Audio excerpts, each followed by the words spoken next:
అందరికీ నమస్కారం. జోహార్ వైఎస్ఆర్, జై జగన్.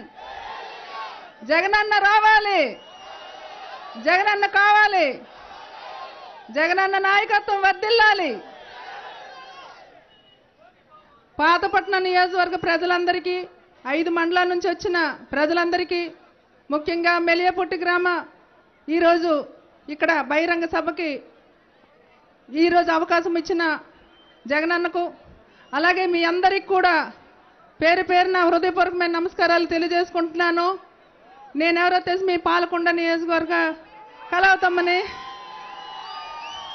అలాగే మీతో పాటు ఈ 5 మండలాల్లో కూడా అంతకుముందు ఈ జిల్లాకి అధ్యక్షురాలుగా ఉన్న శ్రీమతి రెడ్డి శాంతమ్మ ఈరోజు ఈ 5 మండలాల్లో మీ అందరి మధ్యలో ఉంటూ మీ తాలూకా సమస్యలను తెలుసుకుంటున్న అమ్మ ఈరోజు ఈ నియోజకవర్గంలో మీ అందరి ఆదర అభిమానాలు ఉండాలని కోరుకుంటూ, ఈరోజు జగనన్న పాదయాత్రలో ప్రతి ఒక్కరు కూడా మన శ్రీకాకుళం జిల్లా అడుగడుక్కి ఆయనకు అండగా ఉండి మనము రాబోయే రోజుల్లో జగనన్నని ముఖ్యమంత్రిని చేసుకోవాలని ప్రతి ఒక్కరం కూడా గతంలోనే ఈ రెవెన్యూ డివిజన్ అయిన పాతపట్నం పాలకొండ రాజంని మనం గెలిపించాము.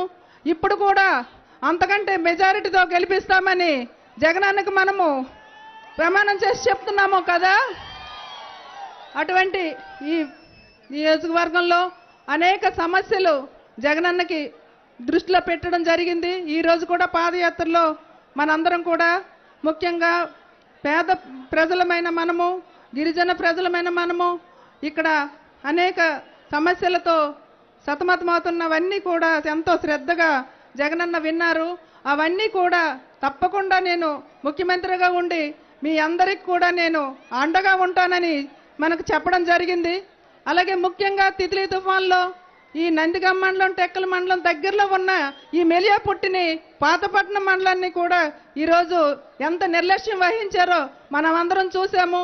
ఐటీడీఏలో అనేక ధర్నాలు చేసిన ఫలితంగానే మెలియాపుట్టిని, సీతంపేటని, బామిని, వీరఘట్టంని ఇలాగా తుఫాను ప్రభావిత ప్రాంతంగా గుర్తించారే తప్ప వాళ్ళు స్వచ్ఛందంగా మనకి ఏమీ చేయలేదు. మనం ఇప్పటికి కూడా ఏ రకమైన ఒక్క పారిశోధకం కానీ, ఒక్క చెట్టుకు కానీ, ఒక పుట్టకు కానీ, ఒక 15 రోజులుగా మంచినీరు లేక, కరెంట్ లేక ఎన్ని ఇబ్బందులు పాలైతే ఒక 5 నిమిషాలు ఉండే కొవ్వొత్తిని మాత్రం ఆ టీడీపీ నాయకులు మన దగ్గరికి తెచ్చి ఇదేదో మేము చంద్రబాబు నాయుడు చేసిన ఘనకార్యమని చెప్పారు. అదంతా కూడా మనం అందరం తిరస్కరించాము.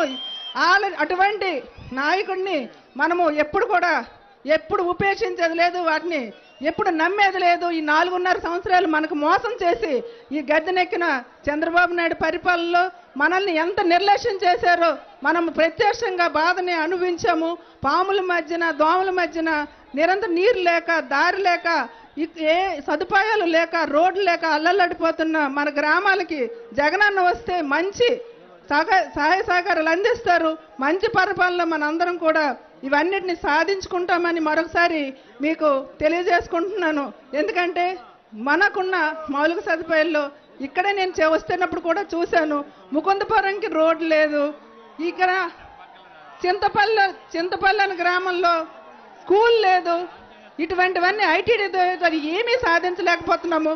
ఈ 4.5 ఏళ్ళలో ఏ ఒక్క కార్యక్రమం చేయకుండా నిరుద్యోగ భృతి ఇప్పుడే ప్రకటిస్తున్నారు, శాచురేషన్ అనుకోని రేషన్ కార్డులు ఇప్పుడే ప్రకటిస్తున్నారు, పెన్షన్లు ఇప్పుడే ఇస్తున్నారు, ఈరోజు ఇల్లులు కూడా ఇప్పుడే ఇస్తున్నారు. అంటే మరొకసారి మోసం చేయడానికి చంద్రబాబు నాయుడు సిద్ధంగా ఉన్నాడు. కాబట్టి వాటిని తిప్పికొట్టాలి.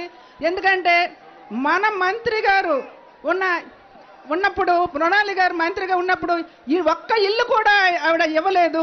30 లక్షల ఇల్లు ఇప్పుడు ఎలాగిస్తున్నారని కూడా మీరు ప్రశ్నించాలని మరోసారి కోరుకుంటూ, మీ అందరూ కూడా ఇటువంటి పరిపాలనని తిప్పికొట్టే విధంగా మీరు జగనన్నకు అండగా ఉండి ఆయన ముఖ్యమంత్రి అవడానికి మరొకసారి ఈ రెవెన్యూ డివిజన్ నుంచి అందరినీ గెలిపించాలని కోరుకుంటూ, ఎప్పుడు మీ తాలూకా సమస్యల పట్ల ఉంటామని మరోసారి తెలియజేసుకుంటూ, నాకు ఇచ్చిన అవకాశానికి పెద్దలందరికీ హృదయపూర్వక నమస్కారాలు తెలియజేసుకుంటూ, జై జగన్, జై జై జగన్.